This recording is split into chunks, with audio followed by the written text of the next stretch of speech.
నిజామాబాద్ జిల్లాలోని సర్కారీ దవాఖానాలు డయేరియా రోగులతో కిక్కిరిసిపోతున్నాయి. గత 5 రోజులుగా రోగులు హాస్పిటల్స్ కి క్యూ కడుతున్నారు. ఒకేసారి వందల మంది పేషెంట్స్ వస్తుండడంతో అరకొర సౌకర్యాల మధ్య చికిత్స చేస్తున్నారు డాక్టర్లు.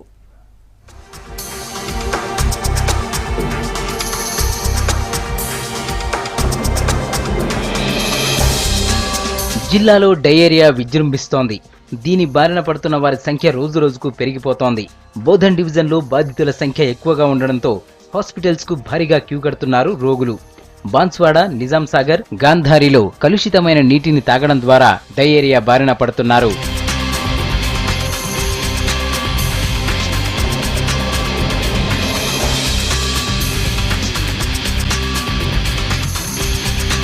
వారం రోజులుగా డయేరియా ప్రభావం జిల్లాలో ఎక్కువగా కనిపిస్తోంది.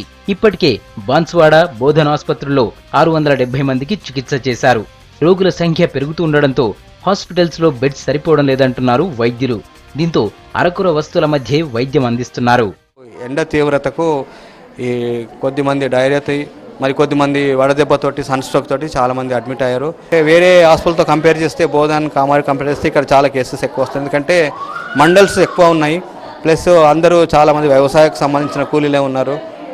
దాని వలన మాకు కేసెస్ కొద్దిగా ఎక్కువ వచ్చినాయి. ఇక్కడ అందరూ స్టేబుల్గా ట్రీట్మెంట్ తీసుకొని వెళ్ళిపోతున్నారు. గ్రామాల్లో తాగునీటి సరఫరాలో జాగ్రత్తలు పాటించకుంటే రోగుల సంఖ్య మరింత పెరిగే అవకాశం ఉందంటున్నారు వైద్యులు. డయేరియాపై అవగాహన కల్పించడంతో పాటు తాగునీటి ట్యాంకులు శుభ్రంగా ఉంచుకోవాలని సూచిస్తున్నారు.